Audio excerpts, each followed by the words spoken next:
Hey, good evening, everyone. Welcome to our first webinar series. This is Mindy Miley. I'm the Associate Vice President for Enrollment and Engagement here at the College of Charleston. And I'm thrilled that so many people wanted to join us on a Tuesday evening. So that's great. I'm waiting for everybody to come out of the waiting room. Looks like we've got close to 200 people that want to zoom in and hear from me and my colleague, my partner in crime, Stephanie. Stephanie, you want to give them a shout? Hi, I'm Stephanie Allwater. I'm the Director of Orientation. Your students have probably gotten a few dozen emails from me already this spring, and we'll have a few more yet this summer. So we're very excited to have you on tonight, and even more excited to see you in person this summer. I hope your students are this excited, excited as my parents are. It's a good sign. So here's how this is going to work. At the moment, Stephanie and I are going to cover some highlights about orientation. Everybody's on mute right now. And so we're going to go through a few things. If you have questions, you can put those in the chat and we're going to get to those. Some of them during the conversation and some of them at the end. And then I have some questions that you've also emailed in that we'll try to touch base about those as well. But really the topic tonight is preparing for orientation. Not only preparing your students, but preparing you for orientation. I know a lot of you are coming to family orientation this summer, which is great. And even if you can't make it to orientation this summer, I still think you'll find the information that we share tonight helpful in just preparing your student to join us and be a part of the Cougar family. Welcome to the family, guys. So we're all in this together. And let's just start out with talking about orientation.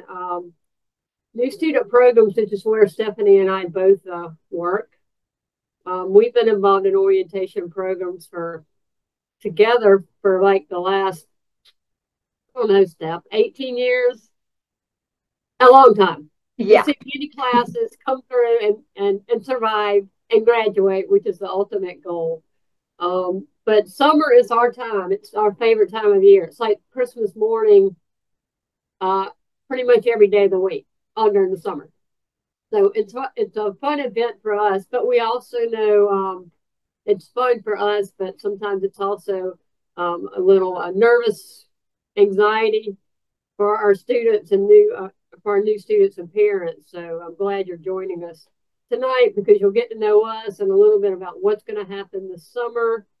And then if you're coming to family orientation, you'll get a chance to meet us in person and also meet our staff, which includes our orientation intern staff. We have 25. Am I right on that, Stephanie? 25 students? We got 20 lovely interns this year. Feels like 25. We have 20 fantastic students that you're a student and you will have an opportunity to meet this summer if you're attending orientation. And so together, we all work to make sure that you're familiar with the campus and the resources that are available and that you're ready to go come August. Now, I know it's May, and you're thinking, all right, we're already talking about the summer, but it's going to go really quickly. And before you know it, you're going to be here at orientation. And then before you know it, it's move in. We're not going to talk a lot about move in because that's that's a lot right now, isn't it?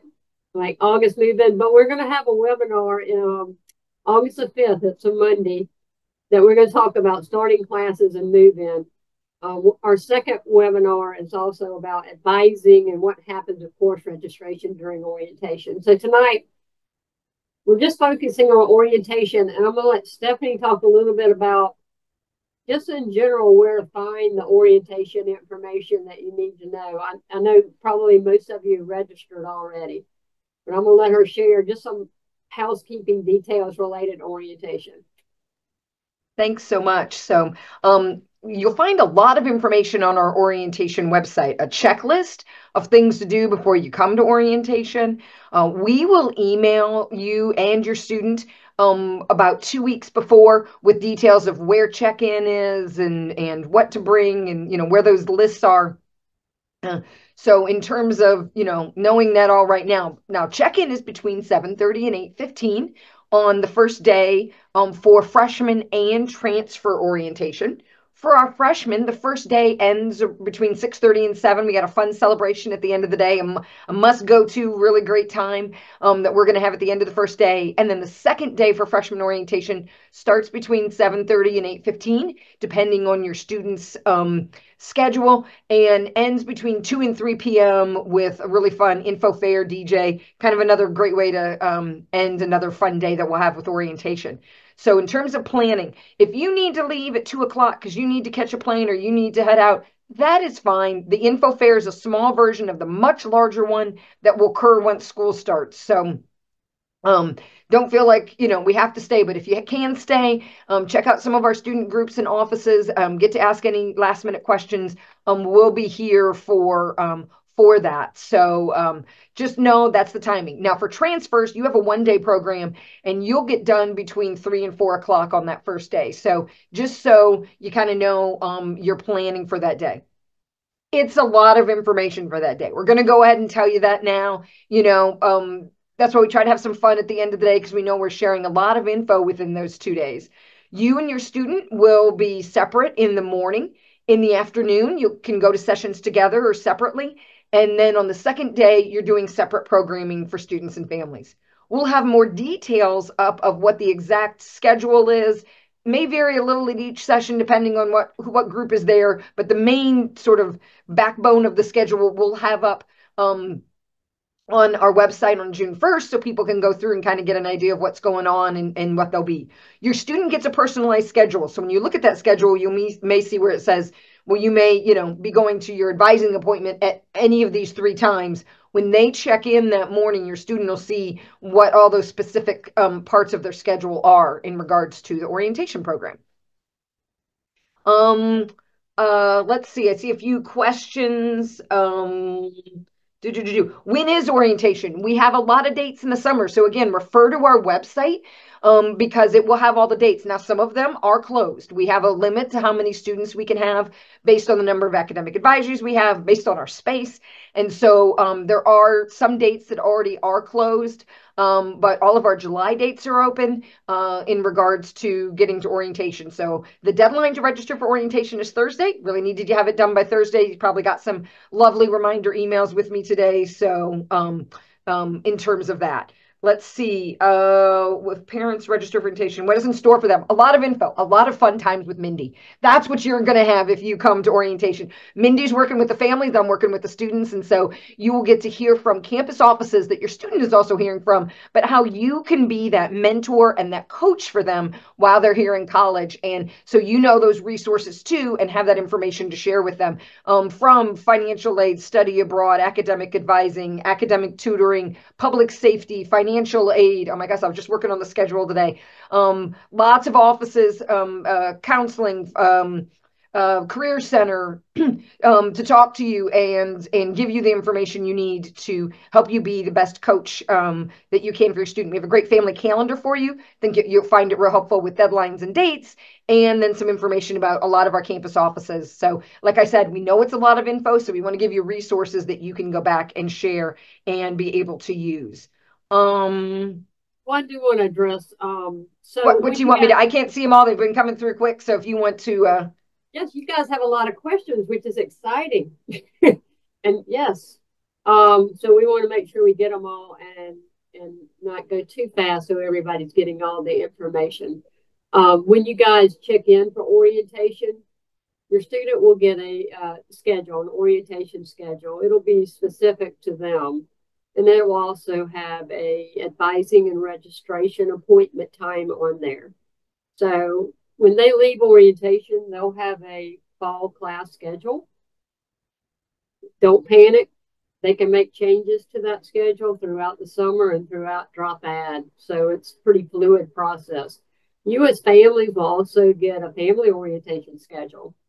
So when you check in for orientation, you guys can compare your schedules. There may be things that you want to go with your student, sessions that you want to go with your student. There'll be some things in the morning that are just for parents. So initially in the morning, you'll separate. Don't worry. You'll come back together. It's just for a little while. It's just for a little while so you and I can talk while the students are learning about advising and meeting other new students and getting to know the interns. So don't worry, you'll see them again at lunchtime. Okay. So we'll chat and we'll have more details about the exact schedule. Stephanie's already kind of gave you the time as far as what will happen. I saw a question about will you get to see the residence halls and we do have some times where you can go visit the residence halls. It won't be the exact room your student's living in, of course, but it will be a room in the residence hall. But we haven't gotten the list yet. May not be every hall. Some of them are undergoing some work this summer. So you'll see a list on your schedule of what there are. If not, there's also some great videos you can see of them. So yeah, the campus housing website does have videos and measurements and dimensions, so you can get all your fun stuff for the residence hall room, so you can decorate and have a big time with that. As far as do families usually come to orientation? A lot of families do come and attend family orientation with their student. It's required that your student attend. It's not required for the parents, of course, but I think most families enjoy it, and they enjoy meeting other families and the faculty and staff and learning more about the campus. If you can't attend, it's okay. We still share information with all of our families, but a lot of people do attend. And if you're not from Charleston, a lot of people make a vacation out of it. So we hope you do attend orientation. And you can, I saw somebody ask about bringing siblings. The more the merrier. If you want to bring your siblings, all the kids, that's fine too. I don't know how entertaining they will find me, but they can watch. As long as they don't throw things at me or anything, you're welcome to bring them. Let's see. Where else are we going, Stephanie? I just wanted to catch up with a few of the questions so we don't get lost. Someone asked, does the campus have a storage facility for shipping items? Yes, you do ship it to our mail services office. Now, our mail services office is only so big. And so think about what you can still buy here. You can make runs to Targets and to Walmarts and all those places to be able to pick up things. Missing our Bed Bath and Beyonds, that was our place, but we have moved on to others, and so you can get those items shipped here. We ask that they not be shipped before August 8th. And your student will get their CFC mailing address if they're living on campus. They will get that near the end of July. So there's will be a little bit of time in regards to having things shipped here. I would suggest packing as little as possible. We have a Target right on King Street. We have all the stores here in Charleston.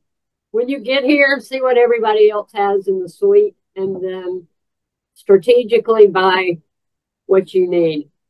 The fewer things you have to carry upstairs in August, the better. I'm just saying, August in Charleston is as glorious as you think it might be. Be prepared. Stay hydrated. There was a question about having a parent portal, and that can mean different things to different people. But as far as getting information from students, sometimes that can be challenging. And we'll talk more about that probably during our next webinar related to advising.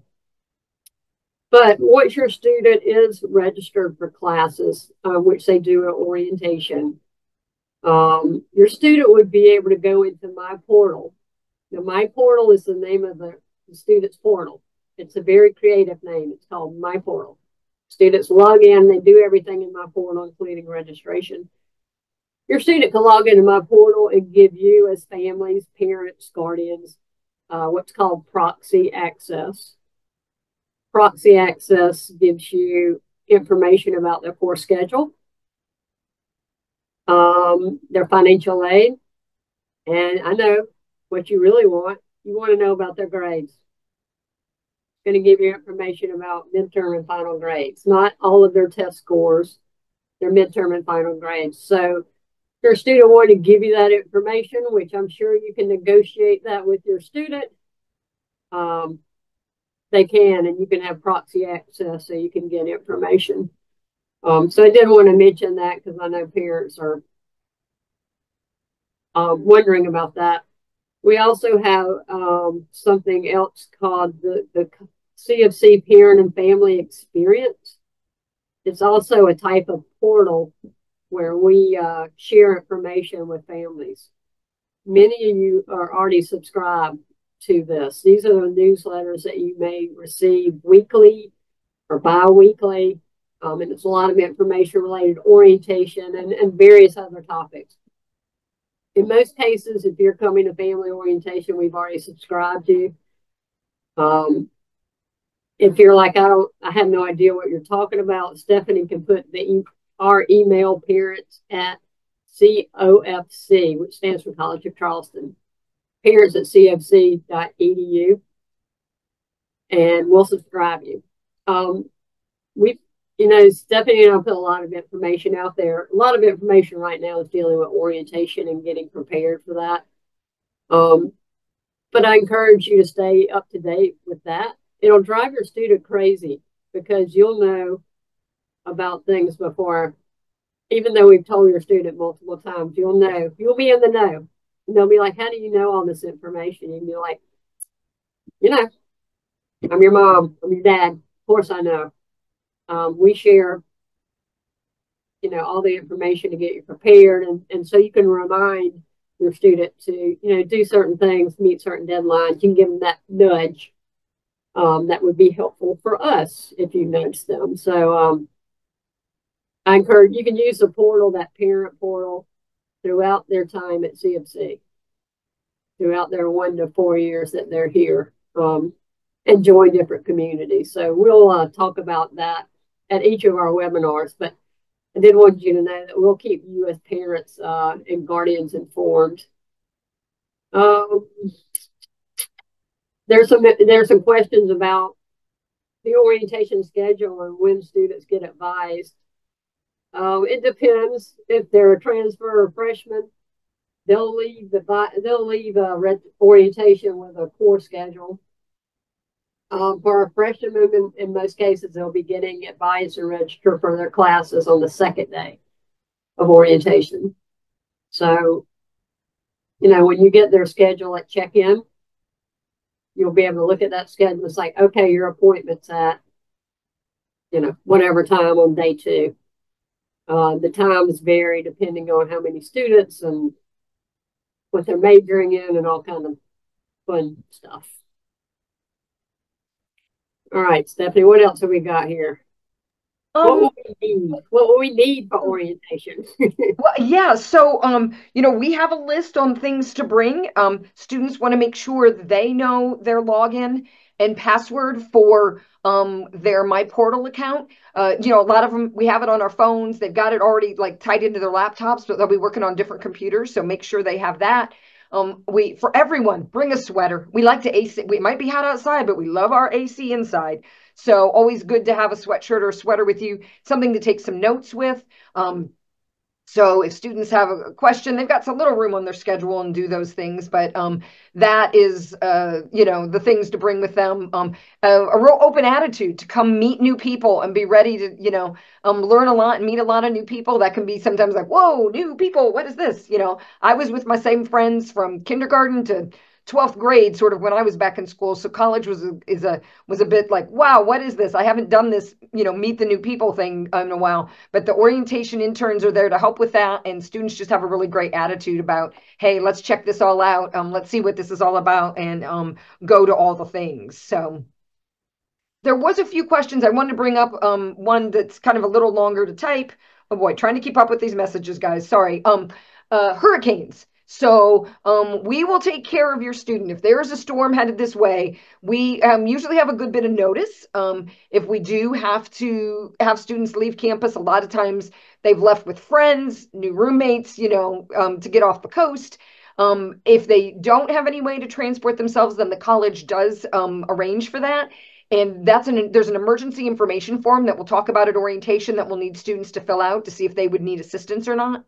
That assistance is usually a bus to Clemson, USC, Winthrop. We had a few years there where we were going every year, our little hurricane run there about 5 years ago. And so they get up there. We usually take them to other colleges because they already have dining facilities and Wi-Fi they can get on and hang out up there for a few days. USC was great. Everyone's been great hosts when we've had to go. And so that's been really great to have folks that will take us in and take care of our neighbors on the coast.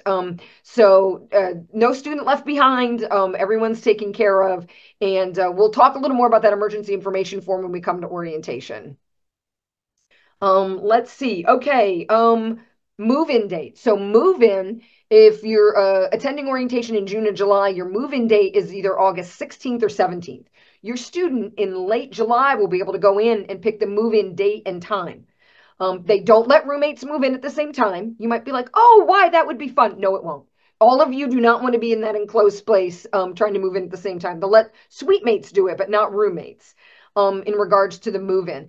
So if you're coming to the last orientation session on August 15th and 16th, then you can move in on August 14th for an additional fee. And that fee differs per residence hall. And then classes start, I gotta look at my calendar, getting those dates in my head, August 20th. So we have new student convocation on the 19th in the morning, Maroon Mayhem, lots of fun stuff in the afternoon. And then we kick right into classes on Tuesday, the 20th.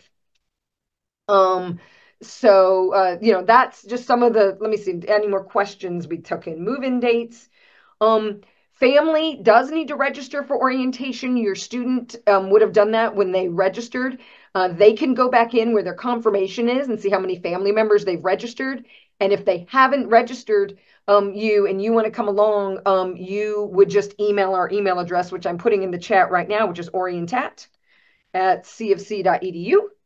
And that will, we can say, hey, this is my student, and we'd like to add this many family members. So that's how that goes. Signing up for early move-in. If you are coming to the last orientation, if you are participating in sorority recruitment, or if you are doing Cougar excursion, you will be able to participate if you want in that 14th date, and they usually just default everyone.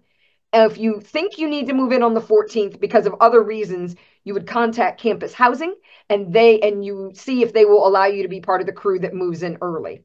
Athletes, check with your coaches about what's going on when you need to be on campus. They'll let you know in Charleston, and usually all the early move-in, you might be part of the move-in on the 14th. When do students move in if they are rushing? On the 14th. And they will be charged an additional 2-night fee because they're considered moving in early. Let's see here. Let's see. And yep, housing. Okay, I think I've caught up. Let's see. Why don't you go on to the next thing? We've got a little list here we're trying to cover with y'all. See what it is, Mindy, and I'll go back through and check. So okay, well, I did want to mention the academic calendar. And the academic calendar is on the website, the registrar's website. And Stephanie's going to put that website in the chat in just a second. But we do have a calendar for each semester, which indicates things like when the residence halls open, when classes begin, which is Tuesday, August the 20th. Also things like fall break, holidays, that kind of thing. So that academic calendar may be of interest, and of course, like Christmas break and those kind of things. So you can always find the academic calendar on the registrar's webpage, which would be helpful. In addition to that, that the registrar's website also has the final exam schedule. And a lot of parents are like, when is final exam? Well, the day a student's final exam would be based on their course schedule. So depending on what classes they're taking and what day and time that class is will determine what their final exam schedule is. So if you're your student makes changes to their course schedule during drop ad, and you've already planned out their exam, how it's going to work as far as them flying home or whatever, you may want to check with them to make sure they haven't made any changes to their course schedule, because that would change their exam schedule. And of course, their faculty member is always a good resource to ask if they're not sure, but that information is on the registrar's webpage. In addition to the academic calendar, the final exam schedule, the registrar's webpage also indicates when they would register for the next semester. When they register is based on how many hours, earned hours that a student has. So right now, most of your students are new students. So they're registering during orientation. And then when they register for spring, that will be based on the hours that they may not have any hours. So that's when they'll register for classes. But that information would also be on the registrar's webpage, which is also fun. Your new student has an academic advisor. We have an academic advising and planning center here on campus, and it's staffed with professional advisors, and they will meet the advising staff during orientation. And, the advisors will talk to them about making decisions regarding their course schedule. And so hopefully that discussion will prepare them for doing the actual registration for classes. And it usually works out well. The students leave with a course schedule, and as I said, they will be able to make changes through the drop ad period. All right, let's check my list and see where else we can talk about. Let's see, Steph. Do we want to I've got some things. I've got a few questions I want to talk about. So, all right, let's talk about them. In regards to advising and registration, no, families are not with the students. Students are with the academic advisor when they register for classes.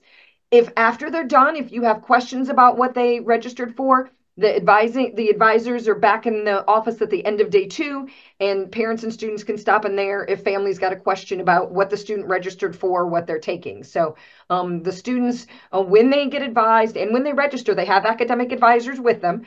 They're in a small group setting when they register, when they hear about everything in regards to advising, think about some stuff overnight and register on the second day, so they have a chance to have to work with the academic advisor while they do that. So yeah, web pages for different departments are linked to the main page. There's a search button at the top, so you can go in and search for the department you're looking for and find out information. Let's see, we got family weekend question. Okay, so got some holds on your daughter's account. One is for immunization, one is for lawful presence. The other one says OT. That's the orientation hold, and that is on until they attend orientation. Is there a site where we can view class options to prepare for these discussions? That's something the advisors are going to talk about. Students are going to get probably in the next few weeks to sort of from academic advising and planning. If they're not in honors and not an athlete, they're going to get some info from the advising center that says, hey, think about general education requirements, think about these things, but really it's an orientation that they're going to talk and show them the class options and show them how that all works. Signing up for the linen package for orientation housing. If they didn't do that when they signed up to stay overnight in orientation housing, they can contact campus housing and get that added to their package. Take care of holds on your My Portal. If you go to the CFC website and type in like student health, they've got the immunization, type in lawful presence, and they'll have that information too about how you can take care of those holds. You read that proxy forms must be filled out and turned into the school in person. Actually, no, we've moved that online. So that's proxy access management, and your student is the one that gives you then access to that information. So that is how that is it. Yeah, but you do have to be registered for classes before.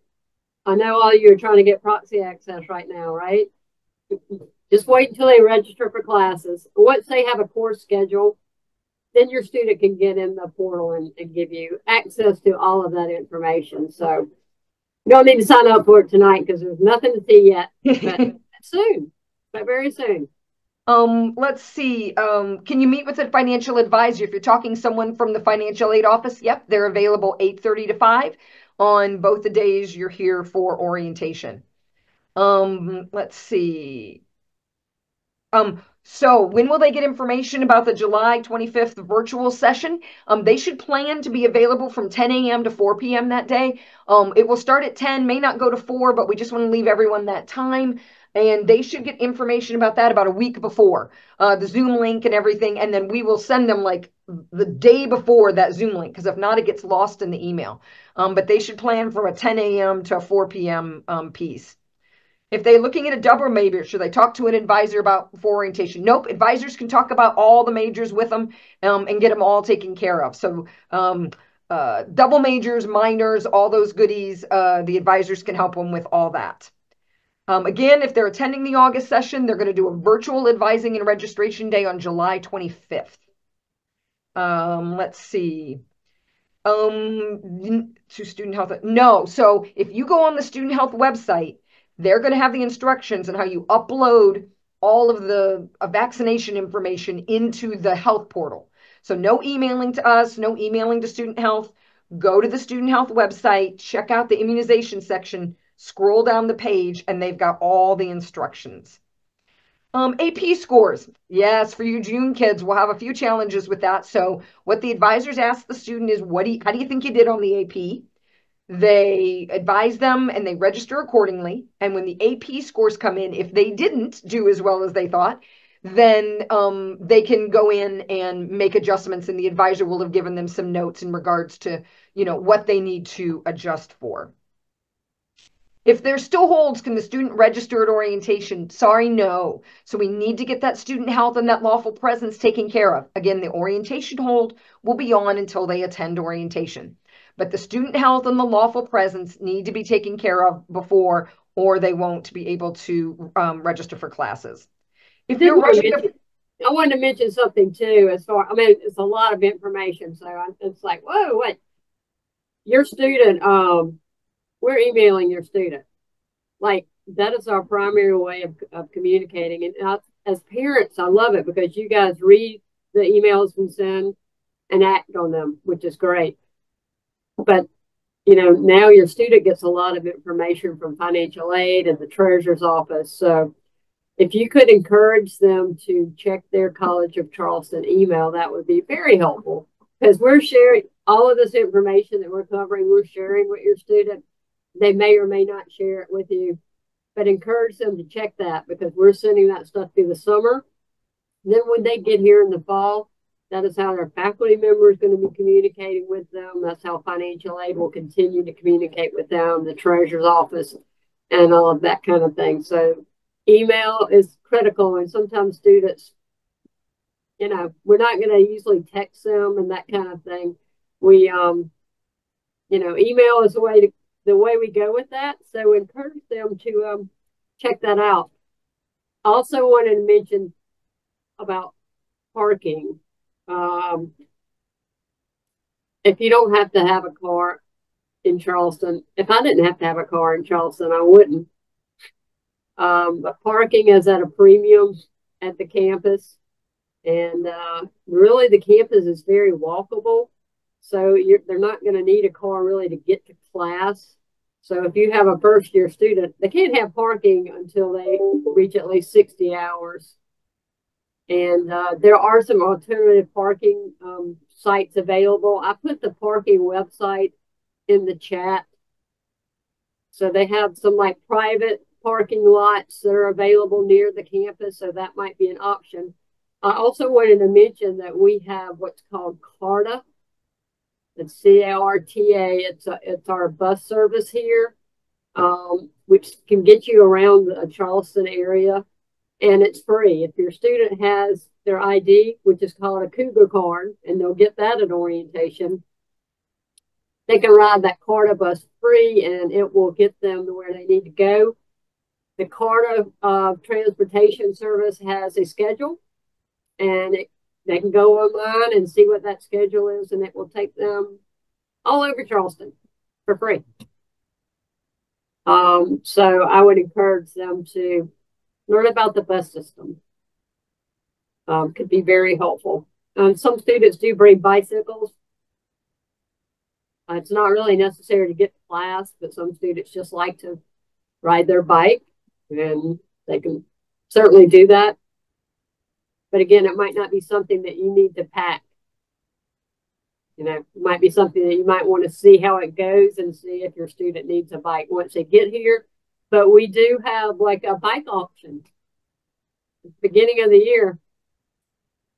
We have bicycles that are mostly used, and students can go and get a great bike for like, I don't know, $10. Maybe that'll get them around town. So don't spend a lot of money on a bicycle with all the bells and whistles, so to speak. Just use a bike auction. And speaking of bargains, bicycle bargains, we have what's called a free store. The free store here on campus, it's part of our Center for Sustainability. So when your student's moving in during that time period and throughout the year, there'll be a pop-up free store. And that free store will have items that have been, I guess, donated. Like students don't want to pack those items up when they move out of the residence hall. So we have like millions of hangers. You need a hanger? Does your student need hangers? We have them. They can go to the free store and get a whole box of them, and other items that they might need for their dorm room that they could get free from the free store. So you can get a great bicycle at a bargain price. Maybe you'll get a whole box of hangers. You can get a wall mirror. And yeah, all of those things that you won't have to pack, that your student can just get when they get here. I want to talk a little bit about lawful presence. So in the state of South Carolina, it's a state law that you are required to be a U.S. citizen to attend a state college. And so lawful presence is a hold that is put on some students. Now, if you have filed FAFSA, that usually clears off that lawful presence hold. If not, then you need to submit a copy of, take a picture of and upload, usually a copy of a driver's license, birth certificate, picture of a passport. The website, lawful presence website, has all the details in regards to, depending on what state you're from, what you need to submit. So that is a hold that needs to be taken care of before orientation, because it is a registration hold, and we want to make sure you're able to not only get advised, but register for classes at orientation. Been a few questions about fiscal things and money pieces and financial aid. They've just been really busy. I know some people said they've tried to call and not had anyone pick up. I would suggest maybe sending an email to financialaid@cfc.edu. Mindy, if you don't mind bopping that in there. So, and our costs for next year have not been put out yet. We're waiting on the state to finalize the budget. And then probably in the next 2 weeks, the costs for next year for tuition and fees will be published, and all students will get that email. In regards to when that's due, if you're attending the June or July orientation session, the bill is due on August 15th. If you're attending the August orientation sessions, it's due, I always have to look, the last day of drop ad, which is August 26th. I got a calendar right here. So, and there's payment plans. So check out the treasurer's website. Also, have your student set you up as an authorized user. This will mean whenever they get a bill notification, you get a bill notification. Again, your student goes in, it's all on the treasurer's office website. You can go in and see how to get yourself set up as an authorized user. Okay, here. Let's see if I've missed. Oh, a few more messages. Sorry, I'm trying to keep up. So if a student is not chosen a roommate, how does that work? So your student is given a day or time to go in and select their housing. If they have a roommate group, the leader of the roommate group is the one that pulls them in and gets them all their hall in their room. If they haven't done a roommate group and are just kind of going in by themselves individually, they can, when they go in, they can see, oh, wait, there's one bed in this room. If they click on it, they'll be able to see the profile of the student that already has maybe selected the other bed and can see if they feel like that's someone they would be compatible with. So for those who don't have a roommate group, they still get to kind of see who the other person is that maybe has already got the spot. Or if they're the first one that goes in the room, they've got the room. And then when the other person looks in, they can see. And then once they pick that room, both of them will be able to see each other and kind of learn a little bit more about who those people are. Mindy suggested make sure that you're all talking. We don't need 5 TVs in the room. We only need so many sets of dishes, things like that. Remember, they got to clean those dishes. So, remind them to do that too. So these are the sorts of things that will happen, like I said, when they get to with the rooms to be able to, if they don't have a roommate, to be able to get there, see who they might be sharing the space with. Let's see. I met with a dormitory, registered for the 2-night stay, but he's thinking about a linen package. I would email campus housing about that. They handle the housing during orientation, so they have more information in regards to the linen package. The Free Store. The Free Store is located on Calhoun Street, right next to the library, and they'll do little pop-ups during the first days of school, so you'll be able to get all those hangers and all those good things. The Cougar, the bus shuttles and Carta, by the time you come back, I don't think they're going to have one that goes out to the beach. They do it in the summer for a few months. Sorry, when the kids get back. They usually find a friend with a car or Uber and Lyfts to head out to the beach. I've never had students have a problem getting to the beach. No, they have figured it out in some ways for years. It's very interesting. So yeah, they usually figure that out pretty quick. The link for the health portal, it's all on that web page. I know you typed something, you said COC, it might be COFC. MedCat is the portal, and if there's any questions, you can check with student health about how to get that in. No, you can't choose your roommate. If you're staying overnight on campus during orientation, it's random roommates. You can't stay with your school year roommate. It's randomly picked for roommates. Lunch is provided. Let's see. I'm trying to get through everything. Sorry. Treasurer's office website. If you go to just Mindy, can you put that link? I have done so. Oh, you do. You do. Thank you. I see all those. Okay. How do you find out when your kids like roommate date? Are you saying what day the roommate's moving in? The system is set up so when you select the date and time to move in, it won't let you pick the date and time if the roommate has already selected it. So you don't have to worry about that. The system is set up. If all of a sudden you're like, wait, I see my roommate's moving in at, 4 on Friday. I want, they told me this, it'll show that you can't do that at the same time. The system is set for that.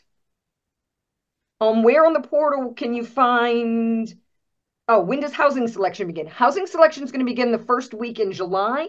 And next week, hold on, I got to get my email so I quote this correctly. There will be a webinar on Thursday, May 30th at 4 p.m. talking about housing selection and how it works. And just like this one, it will be recorded and put up. Usually they put theirs up on the campus housing website, and you'll be able to review that if you're not able to watch it live. On the portal, you can find out when your student's orientation is by where they went and registered. So you have to go up and change the profile to the orientation profile, and which is in the top right corner. And when you get there, there's going to be a registration box, and there's going to be one that says confirmation. So that is where you can see the confirmation. Who can be contacted to assist with any holds or questions on the portal? That is us. So you can give our office a call, which is the number's 843-953-2017. Or you can email us at orientat@cofc.edu, and we'll help you troubleshoot if there's any holds that you don't understand. Wow, that's a lot of questions. I know you guys are great though. We love all the questions. So I put both of our emails account, the orientat@cfc.edu and parents@cfc.edu. Those email accounts come to Stephanie and I. So if you have questions that perhaps we didn't get to in this webinar, or it may be stuff that we'll be addressing in future webinars, but if you have questions like I need to an answer to this right away and I didn't get to it, you can email us directly. So I know that's a lot of information. I hope it got you somewhat prepared for our orientation that's coming up. Do encourage your student to check their emails because we'll be sending more information about orientation to them as well as families. And we'll be posting a lot of information in our portal as well. So I encourage you to read that. Stephanie, is there any final things that we need to touch on? No, sorry. I'm trying to answer as many things as I can before. You don't have to request an early move-in if you are part of sorority recruitment. If you're attending Cougar Excursion or you're attending the last orientation session, those are defaulted into being part of early move-in. If you don't want to do that, you will contact Campus Housing in August and ask to be removed from that early move-in list. There is no early move-in for fraternities. Fraternities do their recruitment in September. So the gentlemen get to wait a little while.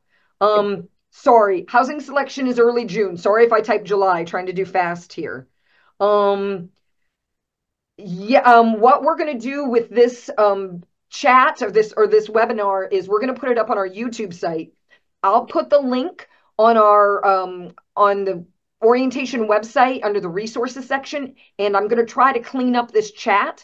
We get a transcript and all this chat part, and I'm going to try to clean it up so you can see all the answers. May not be the prettiest looking thing, but we will get that posted so you can see these in regards to being able to see this later. And then I'll email everyone. Sorry, you're going to get a lot of emails from me too about this. Where do you park?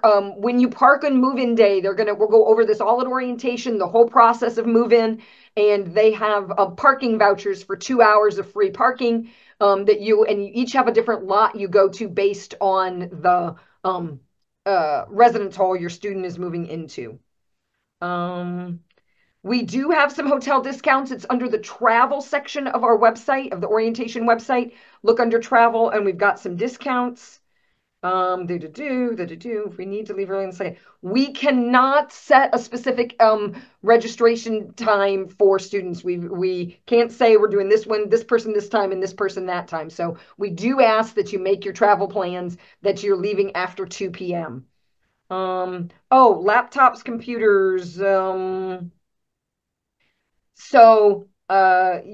If you go to laptop requirements on the CofC website, there will be a list that will come up. And if you can't find it, just email orientat@cofc.edu or parents@cofc.edu, and I'll send you the direct link for the technology. We don't really have like biology majors should get this laptop and, arts management majors should get this laptop. We just have some general laptop considerations. And then when you get in classes, sometimes there's certain, programs they have you buy, but they're compatible with the computers we suggest. I just put the link to the website in the chat. So this was fun, right? Oh, yes, it was fun. It was so fun. We're going to do it again on June the 12th.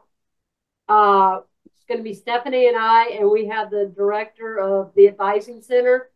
And so we'll talk more about orientation, but like what's going to happen during the advising and registration piece of orientation, which is so much fun. So I hope you guys join us on June 12th on Zoom again. And it was great meeting you. And I hope I see you this summer. I'll be the first person on stage. So when I get down, then we can all chat about what's happened over the summer and stuff. So I can't wait to meet you soon, actually. But I do hope you join us on June 12th for our second webinar. And then our third webinar, we're going to talk about moving in and like what happens like the first 6 weeks or so of class and all that kind of stuff. So that will be on Monday, August the 5th. So we'll get to spend a lot of time together this summer. So welcome to the family. And thank you so much for attending and all the great questions. And again, email Stephanie and I if there's something we didn't answer or got to, or we moved too fast because it's a lot of info. But We loved every minute of it. So thank you so much, and we'll And see you soon, okay? enjoy graduation. You got really Yes, special times coming up with your kids. congrats. Yes. Congratulations. Take a breath, breathe, and we'll see you in the summer. All right. See you guys. Bye.